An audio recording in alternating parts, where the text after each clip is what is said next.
3 fois par semaine, on disait bon et Diana. Son aîné. Très vite, son air timide et sa discrétion séduisent les sujets de Sa Majesté.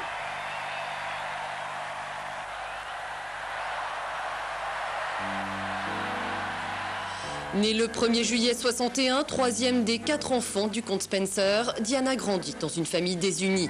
Élevée par son père après le divorce de ses parents, elle passe un diplôme de puéricultrice. C'est en 80 que sa liaison avec Charles est rendue publique, 3 ans après leur première rencontre. Le couple se fiance le 24 février 81.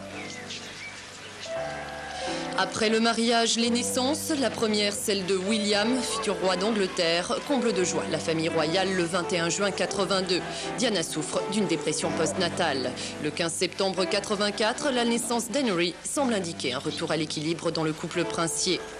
Un couple qui œuvre de concert sur la scène internationale. Leur première apparition publique auprès de Ronald et Nancy Reagan coûtera une fortune, mais qu'importe, c'est de l'image de la monarchie britannique qu'il s'agit. Ambassadrice de charme, Diana suit Charles dans toutes ses missions de représentation. Sa simplicité, son contact facile avec tous ceux qu'elle rencontre lui valent autant d'admiration que sa silhouette et sa garde-robe.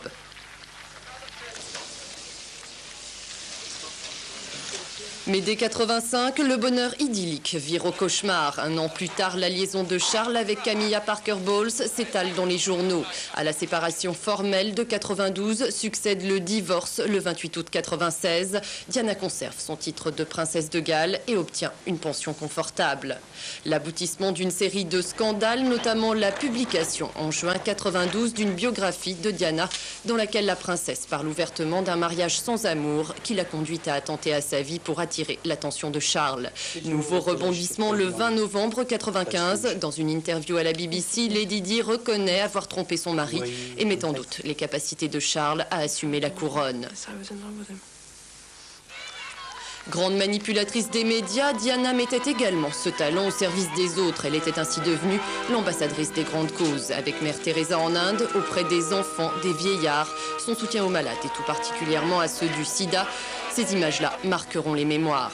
Sa dernière bataille aura été menée en Bosnie cet été contre les mines antipersonnelles. La semaine dernière encore, la femme la plus photographiée au monde regrettait que la presse consacre plus de pages à sa vie privée qu'à ses combats caritatifs. La presse est féroce, elle ne traque que l'erreur, déclarait-elle mercredi au journal Le Monde. Celle qui se présentait comme la reine des cœurs a quitté le conte de fées aujourd'hui sur un scénario de tragédie.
MCC.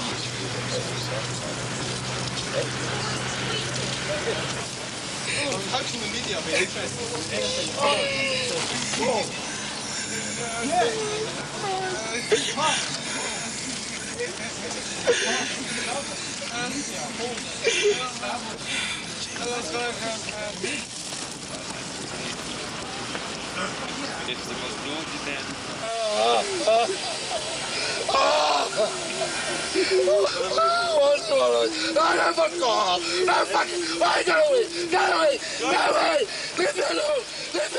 Exactement jusqu'à